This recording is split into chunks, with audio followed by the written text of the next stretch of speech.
नमस्कार दोस्तों, स्वागत है आपका रागनी स्टोरी सीरीज में। पिछले एपिसोड में आपने देखा निकिता अपने दोनों बच्चों के साथ उसी घर की छत पर बने एक छोटे से कमरे में रहने लगी थी। पूरा मोहल्ला उसे ही गलत ठहरा रहा था, लेकिन किसी ने एक बार भी यह जानने की कोशिश नहीं की आखिर निकिता अलग क्यों हुई। आज की कहानी में हम जानेंगे कि इस रिश्ते में दरार आखिर पड़ी कैसे। तो आइए शुरू करते हैं। पर बने छोटे से कमरे की खिड़की से निकिता नीचे आंगन को देख रही थी। वही आंगन जहां कभी वह दुल्हन बनकर आई थी। उसकी आंखों से आंसू बह निकले। मन कई सालों पीछे चला गया। वह दिन आज भी उसे साफ साफ याद था। लाल जोड़े में सजी निकिता जब पहली बार वैभव के घर आई थी तो उसके मन में हजारों सपने थे। उसे लगा था यही उसका घर होगा, यही उसके अपने लोग होंगे और यही उसका पूरा संसार होगा। गृह प्रवेश के समय उसने चावल का कलश गिराया। पूरे घर में मुस्कान बिखर गई। सास सरिता मुस्कुराई और बोली, अब से यही तुम्हारा घर है। निकिता ने झुककर उनके पैर छुए और मन ही मन प्रण लिया कि वह इस घर की खुशियों में कोई कभी कमी नहीं आने देगी। वैभव सरकारी नौकरी करता था। घर का सबसे बड़ा बेटा होने के कारण पूरे परिवार की जिम्मेदारी उसी के कंधों पर थी।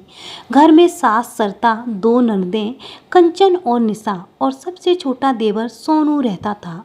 निकिता ने कभी किसी को पराया नहीं समझा।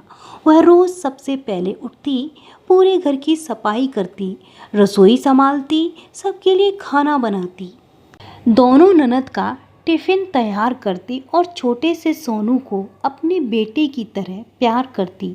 सोनू स्कूल जाते समय अपनी भाभी से कहता, भाभी माँ आप बहुत अच्छी हैं। निकिता मुस्कुरा देती। वैभव जब यह सब देखता तो गर्व से कहता, निकिता तुमने इस घर को सचमुच घर बना दिया। सुनकर निकिता को लगता जैसे भगवान ने उसे दुनिया का सबसे अच्छा परिवार दिया है। लेकिन हर मुस्कान सबको अच्छी नहीं लगती। धीरे धीरे सरिता के चेहरे की मुस्कान बदलने लगी। जब भी वैभव निकिता को बाजार ले जाता, वापस आने पर सरिता ताना मारती, बहुत घूम लिया, अब जरा घर भी संभाल लो। निकिता हर बार मुस्कुराकर चुप रह जाती। उसे लगता शायद सास का स्वभाव ही ऐसा है। एक दिन वैभव बाजार से निकिता के लिए सुंदर सी चूड़ियां लेकर आया। निकिता खुशी से उन्हें पहनने लगी, लेकिन दूर खड़ी सरिता सब देख रही थी। उन्होंने धीमे से कहा, आजकल बेटों को माँ से ज़्यादा बीवी की फिक्र रहने लगी है। वैभव ने बात को मजाक समझकर टाल दिया, लेकिन निकिता समझ गई यह मजाक नहीं था। उस दिन के बाद छोटी छोटी बातें बड़ी बनने लगी। चाय में चीनी कम हो जाती तो गलती निकिता की। अगर कोई सामान अपनी जगह न मिलता तो गलती निकिता की।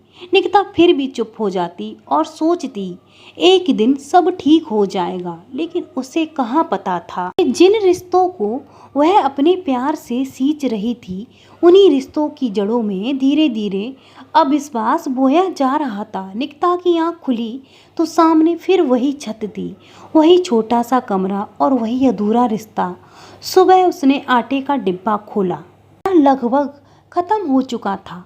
बच्चों को भूखा तो नहीं रखा जा सकता था, इसलिए उसने सोचा कि सास से पैसे देकर गेहूं खरीद लेती हूँ। वह नीचे गई। सास ने बिना उसकी ओर देखे एक बोरी उसकी तरफ सरका दी। जितना पैसा बनता है रख दे। निकिता ने चुपचाप पैसे रख दिए, बोरी उठाई और ऊपर चली आई। बच्चे खुशी से बोले, मम्मी अब रोटी बन जाएगी ना? निकिता मुस्कुराई, हाँ बेटा बन जाएगी। लेकिन जैसे ही उसने बोरी खोली, उसके पैरों तले जमीन खिसक गई। बोरी में घुन और कीड़े लगे हुए थे। उसने धूप में गेहूं फैलाकर एक एक दाना साफ करना शुरू किया। तभी वैभव ऊपर आया। उसने गेहूं देखा, लेकिन का दर्द नहीं देखा। उसने कहा, तुम्हें तो बस मेरी माँ में कमी निकालनी होती है। निकिता की आंखें भर आईं। मैं कमी नहीं निकाल रही हूँ, सिर्फ तुम्हें सच दिखा रही हूँ। लेकिन वैभव सुनने को तैयार ही नहीं था। नीचे से सरिता की आवाज़ आई। वह तेजी से ऊपर आई और बोली, अरे वैभव, हमने अपने लिए यही गेहूं रखे हैं, इसमें इतनी बड़ी बात क्या है। फिर उन्होंने कहा, और बहू से पैसे लेने की भी क्या जरूरत थी, मैंने तो कहा था पैसे मत लेना। लव ने माँ की ओर देखा और उसे लगा गलती फिर निकिता ही की है, लेकिन निकिता चुप रही।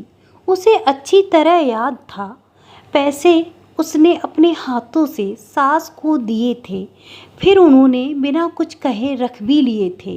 तो उसे समझ आ चुका था, जहाँ भरोसा मर जाता है वहाँ सच भी झूठ लगने लगता है। उसकी आंखों में आंसू बह रहे थे। उसे समझ आ गया था ज़्यादा खराब क्या है, सामने रखा वह गेहूं या उसका रिश्ता। लेकिन यह तो सिर्फ शुरुआत थी। अगले ही दिन एक ऐसी घटना होने वाली थी जो निकिता की जिंदगी हमेशा के लिए बदल देगी। अगर कहानी आपको पसंद आई हो तो चैनल को सब्सक्राइब जरूर करें। मिलते हैं अगले एपिसोड में। नमस्कार।